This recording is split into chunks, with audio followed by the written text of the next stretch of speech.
Corona का कहर पूरी दुनिया ने यहाँ पर देखा, भारत ने भी देखा, भारत ने भी सहा और भारत इससे उभरा भी। लेकिन क्या दोबारा से ये दस्तक दे रहा है?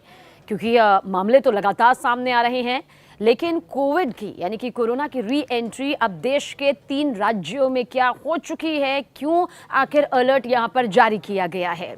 ये खबर सावधान करने के लिए है, इसलिए किसी भी तरह से डरने की, घबराने की जरूरत नहीं। बस सोचिए, समझिए और उन चीज़ों को एक बार फिर से अपनी ज़िंदगी में अपनाइए ताकि आप इससे कोसों दूर रह सकें। बहरहाल कोरोना वायरस ने एक बार फिर से रूप बदलकर दस्तक दी है।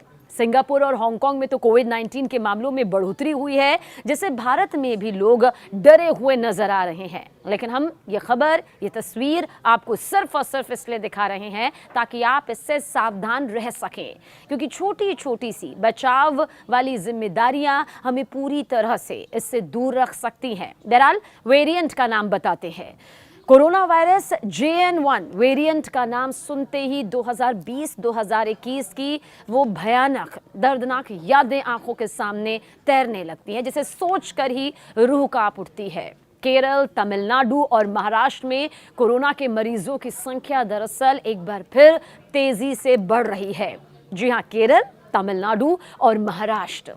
मुंबई के KEM अस्पताल में 2 कोरोना पॉजिटिव मरीजों की मौत के बाद तो शहर में अलर्टनेस, सतर्कता और भी ज्यादा बढ़ा दी गई है। स्वास्थ्य विभाग अलर्ट मोड पर है और सवाल यह है कि कोरोना का नया वेरिएंट आखिर है क्या और ये कितना ज्यादा खतरनाक है। दरअसल चीन, सिंगापुर और थाईलैंड में फैल रहा कोरोना वायरस का नया वेरिएंट JN1 है। इन देशों में मरीजों की जो तादाद है वो बढ़ती जा रही है। ओमिक्रॉन के नए वेरिएंट JN1 और इसके सब वेरिएंट LF7 और NB1.8 को इस बार संक्रमण के लिए जिम्मेदार माना जा रहा है। JN1 वेरिएंट ओमिक्रॉन BA.2.86 का वंशज है, इसकी उपज है। जॉन्स हॉपकिंस मेडिसिन के मुताबिक इस वेरिएंट की पहचान अगस्त 2023 में ही हो गई थी, जिसमें लगभग 30 म्यूटेशन हैं जो इसे प्रतिरक्षा प्रणाली से बचने में मदद करते हैं। और ये दरअसल एक अतिरिक्त या फिर आप समझिए कि 2 म्यूटेशनों के जरिए आसानी से फैलने की क्षमता रखता है। हालांकि BA.2.86 वेरिएंट कभी भी SARS कोविड-2 वेरिएंट के समूह में हावी नहीं हुआ है, ये भी उतना ही बड़ा सच है। लेकिन आखिर ये वायरस कितना खतरनाक है, अगर आप ये जानना चाहते हैं तो आगे का वीडियो और गौर से देखिए और सुनिए।